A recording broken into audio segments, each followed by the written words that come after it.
I found Boris Dime's ship.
rust had crept over the sides of the cargo steamer a long time ago.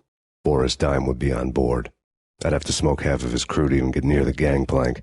The guns were probably being kept in the hold, buried amidst the rats and oily water.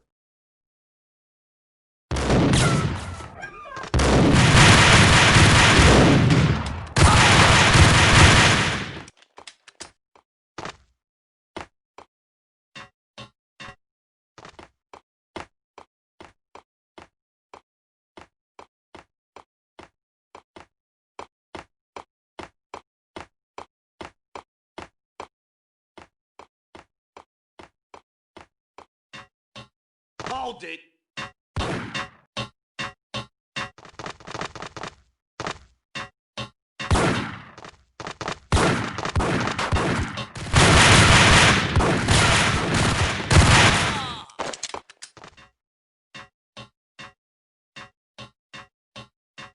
Dime! What the?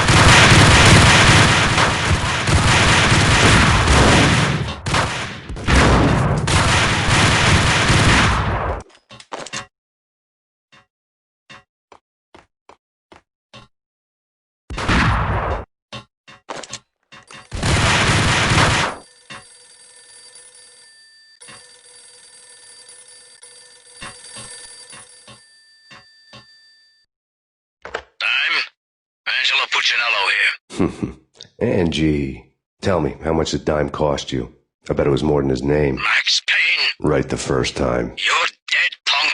You sure you're not confusing me with Boris here? But you are right, of course. Pretty soon we should get together and have a talk. You son of a... Pissing Punchinello off was a dangerous game, but when people get mad, they make mistakes. I should know. That's where I wanted Punchinello, mad enough to trip over his own feet, preferably into a grave.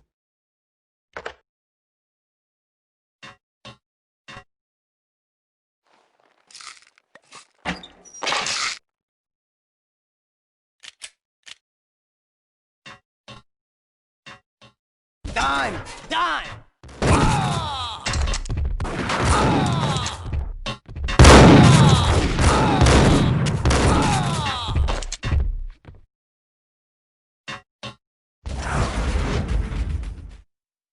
Tell the devil that Dime sent you.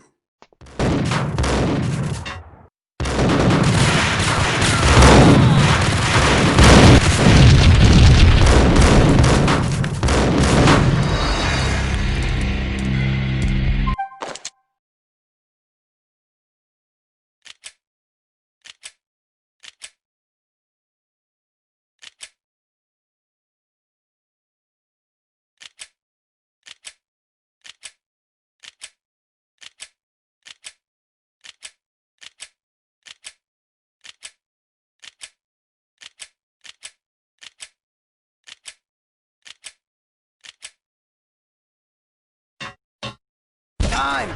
Dime!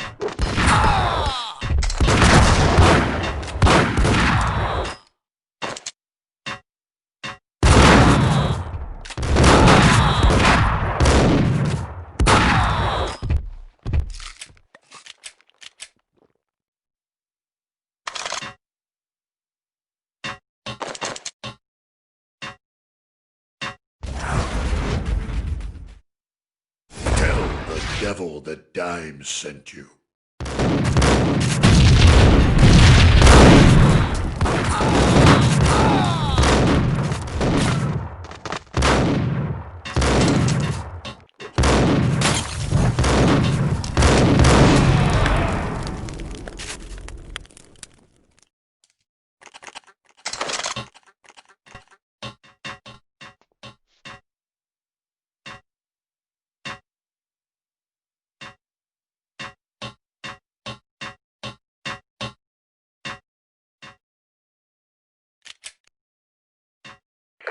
You know how to handle yourself. Anybody who says different is calling me a liar. Vladimir here. Collect all the guns and ammo you want. Meet me on the bridge afterwards.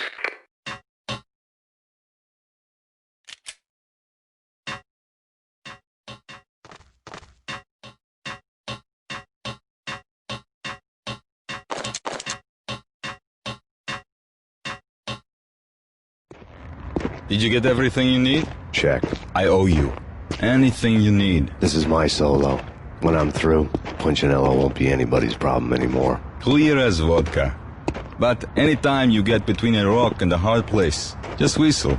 This could be the beginning of a beautiful friendship. You really get a bang out of this big-time gangster act, don't you? Even with all this firepower, I figured I couldn't get to Punchinello at his manor. I could only hope that he wouldn't pass a chance to hear me beg, to see he's won. This is Max Payne. I want to cut a deal. Payne, you're a dead man. That's what everybody keeps telling me. I got your ship and her cargo. I want to meet. No pain, no gain. Capiche? You know my restaurant? Yeah, I know it. 1 hour. Punchinello's restaurant had seen better days. Snow was falling like ashes from post-apocalyptic skies, but that was outside. Things would soon get hot in the Don's restaurant. I knew it was a long shot, Angelo Punchinello actually showing up, but there was no crime in hoping.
Even with all this, I knew it was a long shot, Angelo Punchinello actually showing up, but there was no crime in hoping.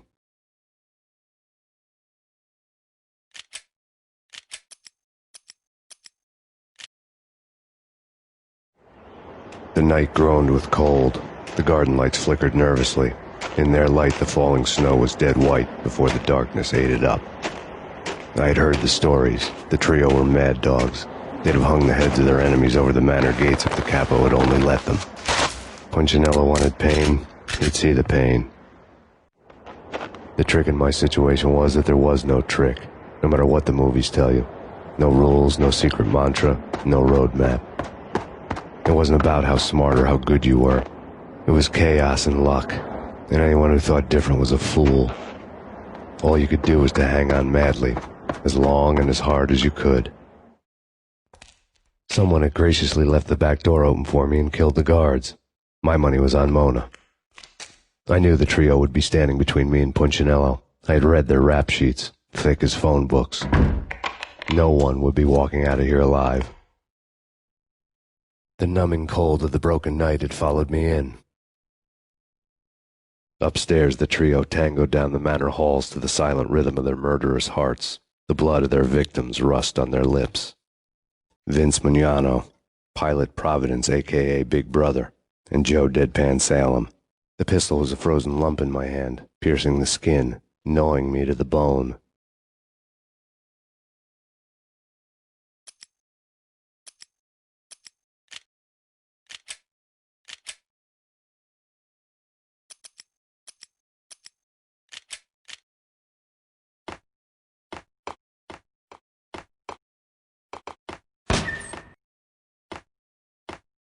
In death, the thug had been.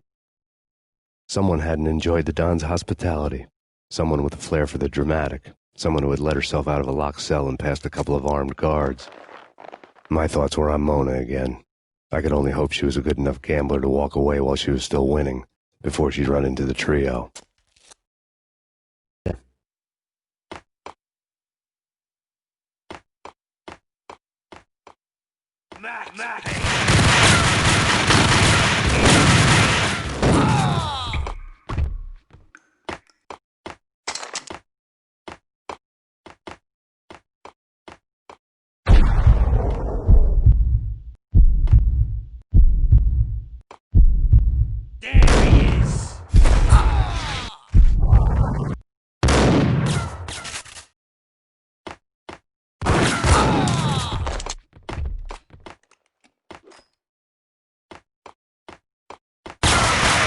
Someone get the guys from upstairs!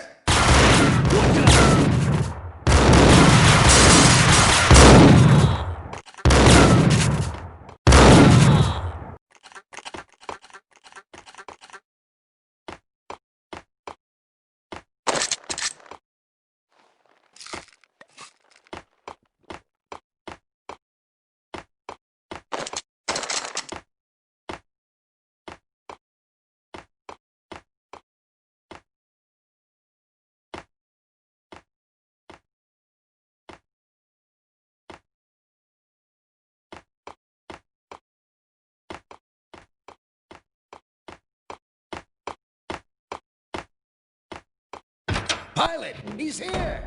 It didn't take me long to run into the trio.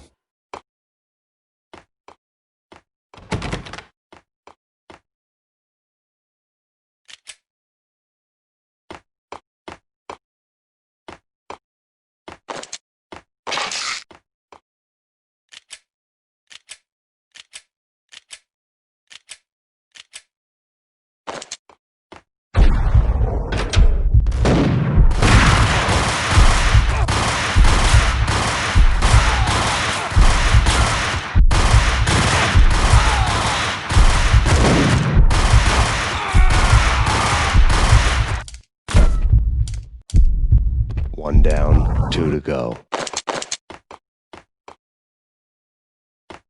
What the?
My fortune had been told.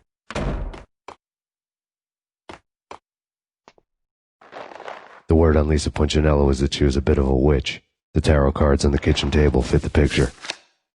They weren't my kind of cards, but I was willing to take a crack at the hand Mrs. Punchinello had dealt. The first card was the Tower. Maybe that was supposed to be the manor. It got easy after that. The devil was the master of the house, and death was me, coming for him.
Take care of him. I want him dead.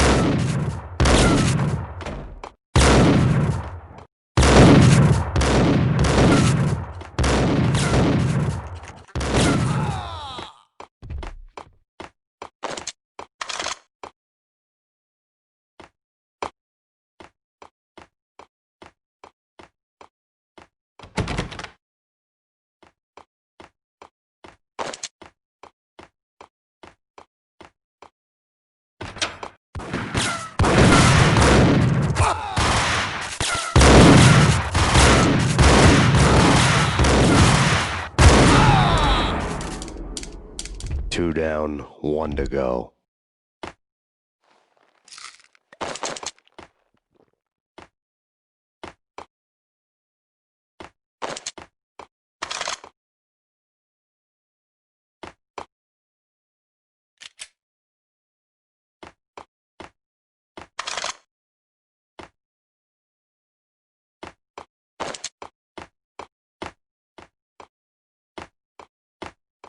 That's Payne.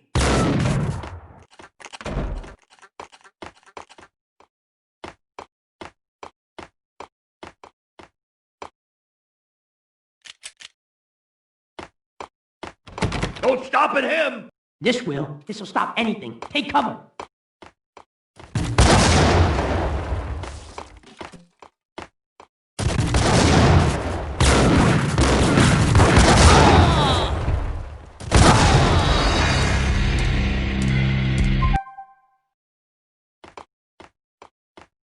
Don't stop at him!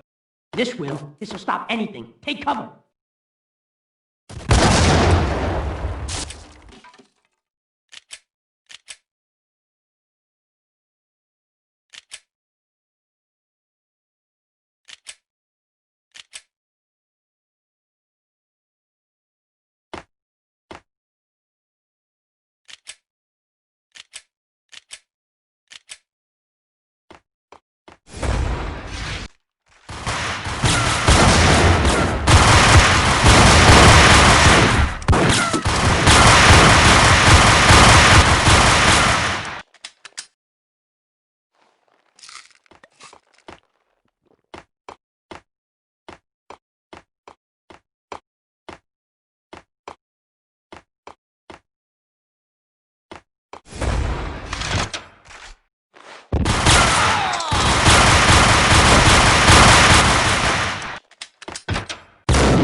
was too late for her.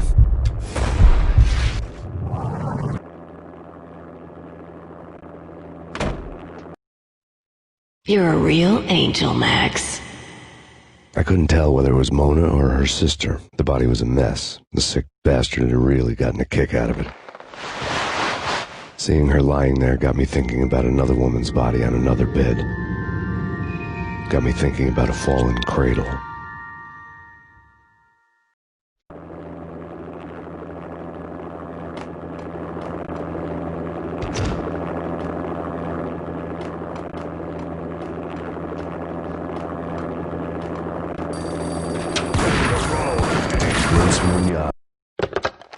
Max Payne. Talk to me. Alfred Woden. You've got company. An armed helicopter just landed on the manor grounds. You must hurry. The more the merrier.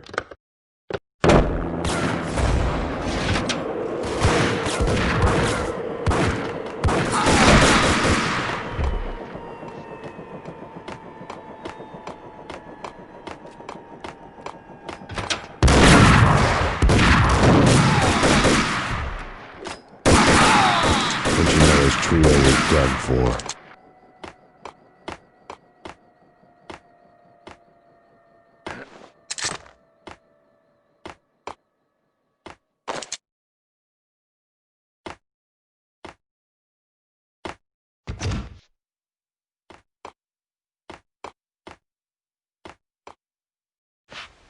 Outside my door. Hurry. He's coming for me. You gotta hurry. Please. I could hear Punchinello on the phone begging for help. He should have been saying his goodbyes. Punchinello was a pushover. The moment I stepped into the room, he folded like a deuce before a royal flush. No, wait. I was just doing what I was told. I couldn't refuse. She's someone high up. Government, maybe. I don't know. He was trying to buy more sand for his hourglass. I wasn't selling any.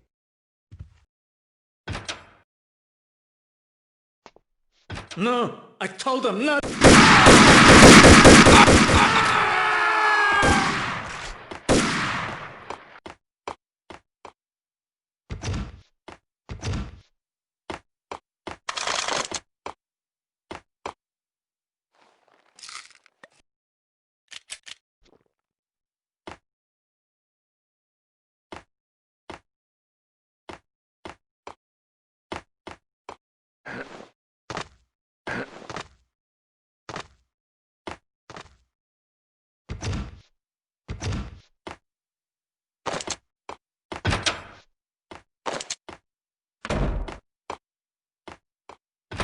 Drop it. Don't move. Game over, Max Payne. I could tell when I was outgunned. It was time to take another beating. The mystery witch was a real barracuda. Trouble on dagger heels, a smoking assault rifle in her hand, and an army of killer suits behind her. How sweet. I get to kill two birds with one stone. Sooner or later, it was going to catch up with you. Mr. Payne, it's time to show you the benefits of my brew. Be a good boy now. You'd find that Lady Luck was really a hooker. You were fresh out of cash.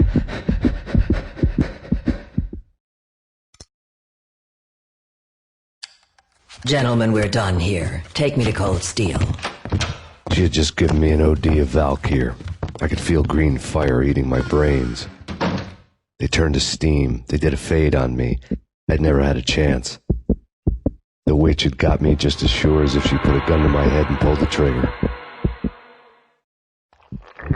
The shadows rushed me, bruised mugshot faces hungry for revenge. They knew my weak spots and closed in for the kill. The floor turned into a vortex of green blood.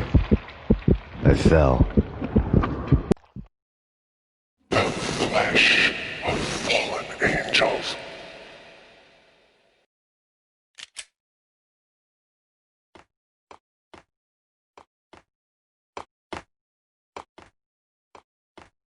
Who's there? Max? Max, is that you? Max? Where are you, Max? Please.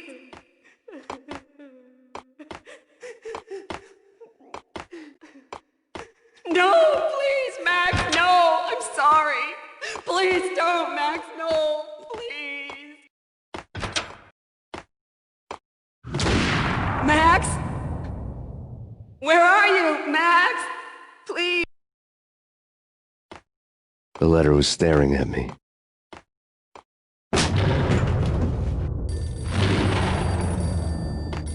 The weird piece of paper looked dangerous. Don't lose it. It's Valk here. The drug. Snap out of it. Try to remember. It was a bad line in a prank call, someone spouting insane babble. I couldn't make sense of it. But I had an overwhelming sense of déjà vu, and the caller's voice sounded oddly familiar.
Slowly, the green nightmare faded, leaving dark stains on my soul that would never come off.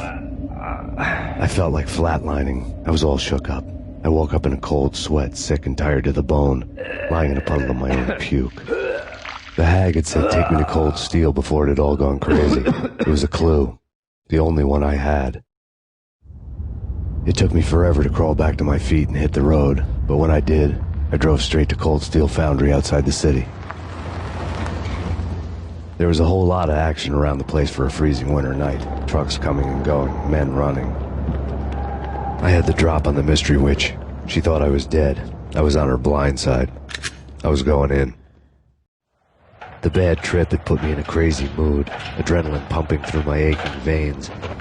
Staggering on the mill roof in ice and snow and wild wind, I was a ninja. My kung fu was strong. I wasn't kidding anybody. At best, I was Superman on Kryptonite about to fall through a skylight, down to where it was all going down. A half-abandoned industrial area in the middle of nowhere. The factory was a perfect front for any number of illegal activities.